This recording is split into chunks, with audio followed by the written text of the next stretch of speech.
have Steve Sarkisian now. Steve, you made me wait after this long. My feelings are hurt. Yeah, right. Yeah, right. You know me well enough to know that I have thick skin. Great to have you on the Rich Eisen Show. Really nice to be back with you. It's been a long time since you and I got to work together, and you're wrapping up your first year as the head coach of USC. What does it mean to you to be back here and to have so much ahead of you wrapping up this first year? Well, it's been awesome, Susie. You know, it's great to be back home. It's great to be in LA.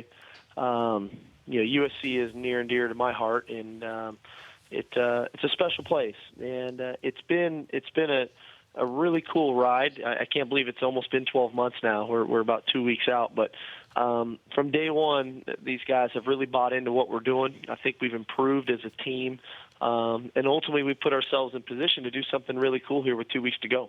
Steve Sarkisian joining us, the head coach of USC on the Rich Eisen Show. You said before the season started that you would not use roster depth as any kind of excuse. You're playing with 67 scholarship players. Things are going to open up. You'll get more in. But what kind of challenge has that presented to you? Well, you adjust some things from a practice standpoint. What you're doing, the stresses that you're putting on the guys, whether it's physical or mental. And then you have to be really creative when it comes to special teams. Quite honestly, it's who you're playing, how many snaps they're taking. You really monitor every rep to make sure that the guys are in a really good position to be successful, because ultimately that's what we want. We want these guys to be successful every time they take the field, and when they're successful individually, generally speaking, we're successful as a team. So much to talk to you about. We're going to talk about UCLA, USC coming up, and but before I get to that, the fourth quarter and the fact that the guys let Cal make a comeback and kept it to almost, was it a one-possession game? And what happened in the fourth quarter? What adjustments will you make from there? Well, I think the biggest thing is this, Susie. We've played really good football that we've continued to improve as a team all year. Obviously, I looked at the Arizona State game when they came back and threw the Hail Mary to beat us. I look at the Utah game where they were able to get the drive there and win the ball game. My big message to the team is going to be this. The same way we've played for 3.5 quarters is the same way I want them to keep playing there at the very end of the game. I want us to remain aggressive, physical, confident, with the utmost belief, and that's an area where you have to improve. Every team continues to try to improve in different areas, and for us, that is the most glaring area for improvement, is that we have to continue to play in attack mode, stay aggressive in all three phases, because it was really good up until that point. That's why we have the lead by so much. Let's just keep playing that way. Nelson Aguilar, who reminds me, because he's so skinny, of Dwayne Jarrett. You've got him, you've got Leonard Williams, Cody Kessler, a lot of juniors. What do you say to these guys to say, stay with me, let's build from here? Well, we'll evaluate at the end of the year is what I've told all of them. Let's not worry about it. There's nothing you can do about it right now. The best thing you can do is play really good football, be a great teammate.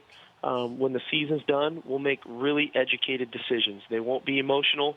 They'll be educated ones. We have all the information in place, and we'll do what's in the best interest of the individual, of USC. So those guys feel great about what they're doing. But now is not the time to worry about it. And everybody else is going to tell you the time is right now to worry about it. There's nothing can be done. And the commissioner keeps pushing that draft day back even further, so we got plenty of time to make that decision. Question for you about Josh Shaw quickly, your DB, who came forth this week, really outspoken about what happened to him with his accident before the season. What was your take on that, Steve Sarkisian? Well, I appreciated Josh's honesty, quite honestly. He stood up for what had occurred, for the mistakes that he made. I felt like he didn't try to hide behind it all or anything of that sort. And that's how Josh has always been with me. And so I feel bad that, he had the incident where he fabricated the story. But at the end, he was able to come back around and say, Coach, this is what happened. This didn't occur. And we're here to support him. I met with Josh again this morning. We'll continue to support him.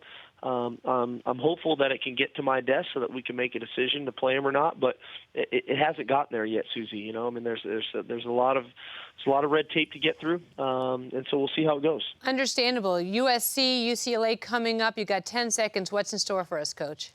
Oh, it'll be a great game. It's, in my opinion, it's one of the best rivalries in college football. It divides households. I've got two older sisters that graduated from UCLA, but that's what college football is supposed to be about in November. These great rivalry games, and we're fortunate to be part of a great one. Well, we wish you so much of the best luck as we look ahead for you, and love to having you on the show. Thanks again, Coach Steve Sarkisian of USC. All right, thanks, Susie. See you. Pleasure. Well, guys, this brings us to the end of another amazing show. The Rich Eisen Show, weekdays at noon Eastern. On Audience.